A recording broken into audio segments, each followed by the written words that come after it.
Hi, it's like super late, or I think it's right after midnight. So it is June 7th, 2014. It's been a while.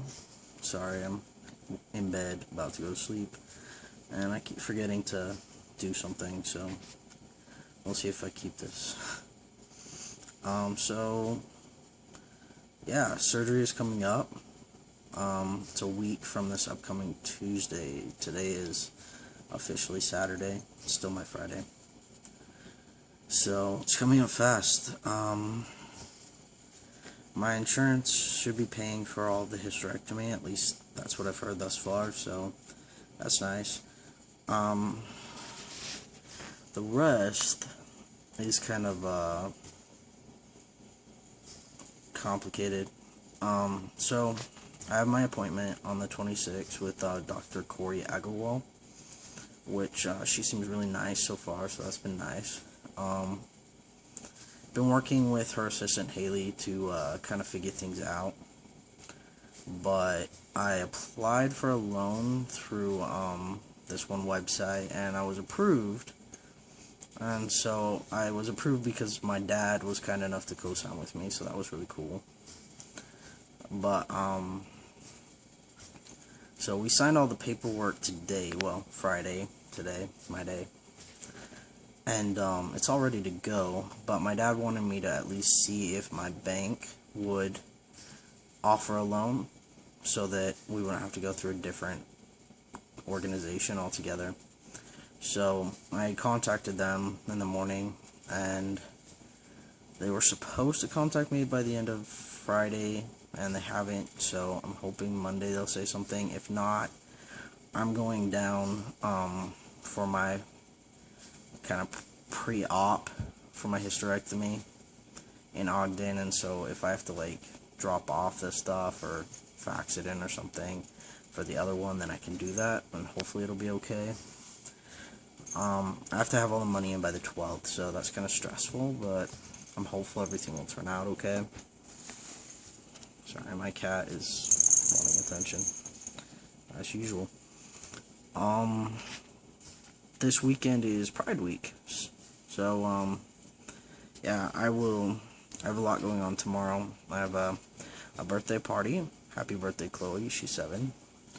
And then I'm going to Ashley and Hannah's wedding, so that's exciting. And then I'm going down to Pride in Salt Lake. So this will be my second year. I'm excited. The Access and Diversity Center where I work has a table this year, so exciting. I'll be working that at least almost constantly, so that's cool. Have a hotel, so I'll be staying over Friday night, and I'm excited because all my friends are going to be there. So yeah. Besides that, I don't know. I'm nervous about the surgery. I've been having flashbacks to my last really bad problem in the hospital.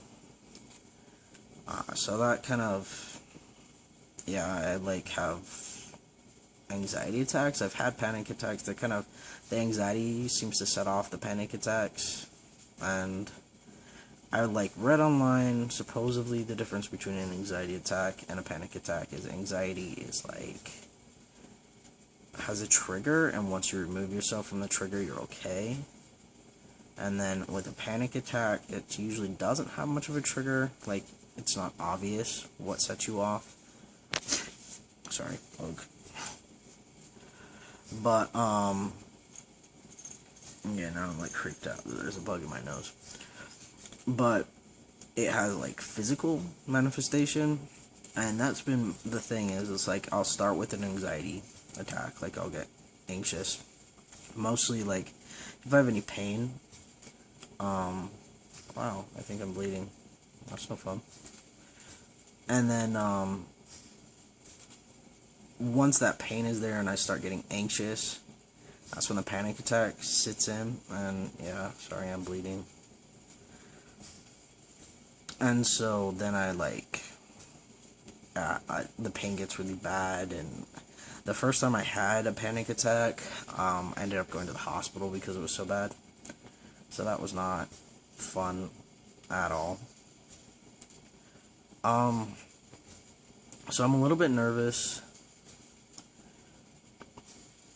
but I don't know, I'm excited. I'm nervous because I don't really know what to expect. Everyone seems to have a different experience when it comes to both surgeries. It's like some people seem to be, put out for a long time, and other people, there's a bug that's going to attack me any minute. Other people, it's like not a big deal. A couple days, they're good to go. So I'll be curious to see how that goes. I'm going to try to continue to just get my injections at the student health center in between my surgeries. So my hysterectomy is on a Tuesday. I normally get my hormones on Friday. I do that actually for a really specific reason, which I probably haven't talked about much. But I get my hormones on Friday so that it holds me over the weekend. Because that's usually, in the past, when I've had a really hard time. For some reason, like, I don't know. During the week, I'm okay emotionally. But in the past, over the weekends, I've been by myself, and in the past, my family life wasn't that great. It's gotten a lot better, obviously, since my dad just co-signed on a loan so I can get top surgery. So being at home over the weekend, for some reason, I was really emotional, and getting my injection on Friday seems to make that better. I don't know if it's psychological or physical or what, but it helps. So yeah, that's what I do. So I figure I have a Tuesday surgery, I'll get it on Friday. The next surgery, though, is on a Thursday, and so there's no way in hell I'll be able to go in on Friday. So I'm thinking I might go in on Wednesday and do a little bit close. I'd rather be close together than wait and go off of, even though I guess it won't matter as much once the hysterectomy's done. I still just, I don't know, I don't think people understand the panic that goes with that. Like, when I was in the hospital before, I had gone over 2 weeks without testosterone, and the emotional toll was pretty substantial. And so that kind of, I got to a point where I knew I had to have it, or things were going to bad. And I'm not sure how that's going to be without the parts to make the estrogen. I'm hoping it'll be a lot easier to deal with. I mean, I'm assuming, regardless, I'm going to have some hormones in me at some point, but I'm wondering, would I be able to survive without too much toll for a longer period of time? Excuse me, because the estrogen isn't bugging me. So, I don't know. I'll be curious to see how that goes. It should be interesting, because this is fairly new. But beyond that, I don't know, there's a few things I'm excited about. I'm excited. Okay, one of my big things is, one, I'm just happy that I'll be able to, like, wear clothes. Because right now, wherever I go, I have to wear a compression shirt. And I have muscle shirts and I have tank tops. And I'll post a link on where I got my compression shirt so that you can see. And maybe sometime I'll just, show myself in one of those so you can see. You can see how fat I am, because I'm still fat. But, yeah, it's a pain, because no matter what I wear, I have to be aware of that. Like, for instance, right now, I'm wearing this. It's a sleeveless, it's, workout shirt. And when I wear this, I have to wear, most likely, a tank top version of the compression shirt underneath, so that it doesn't show. Because if I wear the muscle shirt, it's too close and it's gonna flash, And I have black of both, but I prefer to wear the tank top. It's like when I wear a button-up shirt, the same thing. I can't. Everything that I wear, I have to be considerate of the undershirt that goes with it. So if I wear a white shirt, I have to wear a white undershirt. If I wear a black shirt, I try to wear a black one. And that's kind of a pain. And then I'm really excited to be able to go shirtless. I mean, I'm still, like I said, I'm fat and I'm kind of hairy. And I'm working on that, but I won't be able to work on it for several months after my surgery, at least not a lot. I'll be able to walk, but I won't be able to do any kind of exercise other than walking for about 6 weeks minimum, 6 to 8 weeks. And even then, my understanding with the top surgery, I won't really be able to do any serious, like, anything for months for it to heal all the way. And I don't want to screw up the scarring or anything, so I'm going to be really, really cautious as far as that goes and take my time. So I'll be walking a lot, and I'm going to try to do better with my diet, but I don't want to risk hurting myself by doing anything else. So right now, my whole workout plan is basically I'm trying to build up my upper body because I'm not going to be able to do anything with it in a week and a half. So, yeah. So, shirtless. Yay! I get to run around without a shirt on. I'm really excited about that. Like, I don't think you understand how excited I am. You know, I was that kid that, like, I would take my shirt off and my mom would yell at me because I wasn't supposed to have my shirt off. And I remember really specifically, I was 13 years old,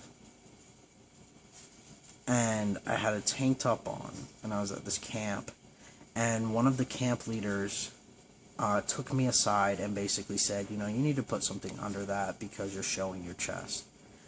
And that, I hated that. It was like, it was one of those moments where I was like, wait, what? Why? I don't, you know, and I just hit puberty, and so stuff, I guess, was starting, I hadn't noticed any changes yet, not substantial, but apparently it had been enough that they noticed, and it was just one of those moments where I was just like, fuck my life, basically. So, I'm excited for that. I'm excited to be able to wear tank tops by itself, just loose-fitting clothes at all. Because everywhere I go, everything I do, I have a super tight compression shirt, squeezing the crap out of me and making my back hurt long term. So I'm excited for that. And my cat's back. So, yeah. The whole no compression shirt, topless, running around, being able to see my pecs. Because, like, I can kind of see my pecs. And for a while, I was working out hardcore, like, all of a whole semester. So, like, 4 months, I was working out 3 times a week. And so I was getting, you know, pretty buff. And buff enough that I could actually, like, pop my pecs. But there's a lot of weight there. And I was still able to pop, but you could barely see it because there's all that extra crap. So I'm excited to be able to actually see my pecs and be able to, like, flex them, which I love doing. So being able to actually see that will be fantastic. Okay, this is really stupid and messed up, but just being able to be close to people without worrying about my chest. Like, every time I hug someone, I'm worried that they're going to be like, oh, wait, there's something extra there. And I've actually had someone say that before. That was like, oh yeah, when I hugged you, then I thought I felt boob. And that just, yeah, not good. And bad on so many levels. It's not even cool. I mean, it pushed my dysphoria to a whole new level when people say shit like that. And I know they don't mean anything by it. They're not meaning, you know, they're just trying to make sense of me, I guess, probably. But it really fucked with my head really bad. You know, I spend so much of my time being paranoid that somebody's going to not treat me like the man I am, and that they're gonna, like, look at me and be like, oh, you're not a real man, you're an it, you know? Although, honestly, I'd rather be called an it than a she, so, I don't know, I prefer he, and if you call me it now, I'd probably punch you in the face, because I'm on testosterone, I'm aggressive and psychotic. And yes, I would use it as an excuse in that moment. So, this is longer than I planned. I have a few other things I wanted to say. Right now I'm writing a paper for my English class, and I'm writing it on the military ban for trans people. I'm having a hard time. There's a lot of technical details I'm having trouble finding. See, I told you the fucking bug. God damn it. Hate bugs. I'm having a hard time finding opposition, which is weird. I think I'm going to have to go back and basically look at what the military has said in previous court cases, because I'm having a really hard time finding anything now other than your average bigoted assholes that are hating just for the sake of hating, you know? It's like, and those aren't going to be documented cases that I can be like, well, look, this person who actually has a brain and is capable of articulating more than, you know, you should all die, or you have no rights because you're not really people. You know, it's hard to find. I can't find anything right now. I think it's because in the last couple months a lot's happened, and it's a lot that I never even noticed until right now. So, like, in March, a study was put out that basically stated that there's no medical reason that trans people shouldn't be allowed in the military. And to be fair, and this is part of being in English right now, is the study, I'm pretty sure, was funded by a trans group, even though it's part of the San Francisco University, maybe. And so that's kind of like, I mean, it's the same thing when a study comes out saying that this drug doesn't do what all these paranoid people says it does, paid for by the drug company that makes the drug. You know, it's like, oh yeah, that's totally legitimate, sure, in a completely fucked up world. So, I don't know, it's hard because I'm biased, and I'm heavily biased. Because the way that I look at it, it's like, this is my future, and people saying that I should be allowed in the military is a good thing, because I want to join the military. Bigger news is just this last month in May, then the Secretary of Defense said that he thinks that the ban needs to be revisited. And then after that, the Secretary of whoever's in charge of talking for the president basically said that the White House would back up such a move as to re-examine that stuff and change it. Other things I didn't know is that several other countries, including like the UK and Canada, and I think France and several others, they already allow for trans servicemen and women. So, excuse me. So that's like, I wasn't really aware of that, and that kind of, I don't know, it's interesting. So far, most of the stuff I can find, at least Googling everything, is positive. It's like, yeah, trans people should have the right to fight in the military, you know? And that's fantastic, but I also need to get a appropriate rebuttal to that, so that I can at least represent, this is what they're saying, this is their reasoning for that. That sounds reasonable, instead of just, yeah, so these bigoted, transphobic assholes that have never met a trans person in their life and are just afraid of anything that challenges their status quo are, you know, saying that I shouldn't be allowed in the military because they don't comprehend what I am. Yeah, I've read reports that the military basically says that transsexuals are sexual deviants, and I haven't actually been able to find any technical documents to back that up. I wish I had the original document that said that, and, you know, it'd be nice if news reports had, like, sources. That'd be really nice, because it's really hard to, like, read something and be like, oh, that could totally help me, and then there's no source, and I'm like, so where did you get your shit from? And, yeah, so it's interesting. I wasn't going to do anything on trans stuff just because it is a super personal topic, but I felt like this is something that I wanted to learn about, and I was just kind of in that mindset of trans rights. And especially since I've decided that hopefully in the next year or two I'm going to try to get into the Naval Reserves so that I can continue school but be in the military. And because I watched a lot of 1940s movies, I've been brainwashed to want to be in the Navy. That's my story anyway. So, yeah. Anyway, it is like super late. I think it's like at least 1 a.m. and I have a lot of shit going on tomorrow, and I still have homework that I haven't done, so it should be interesting to find time to do homework during Pride. And my cat is apparently really... They're going, Dad, why aren't we going to bed? You're in bed. Lay down. Like, I'm not even kidding. See, that's cat. Yeah, she doesn't like cameras. And you'll notice how carefully I avoid my chest, because I'm really good like that. I have lots of years of experience. But, in a couple weeks, then you'll get to actually see my chest post-op. And I'll keep everyone updated on exactly how it goes, how it feels. My doctor for the hysterectomy is Dr. Jeff Arrington. He's in Ogden. I'm going to McAD because it's IHC, and that's what my insurance covers. So I will let you guys know how that goes. So far, he's been really good. He's been really considerate of my dysphoria. So, other than the fact that he's in the women's center, and that sucks, because I'm literally the only dude there.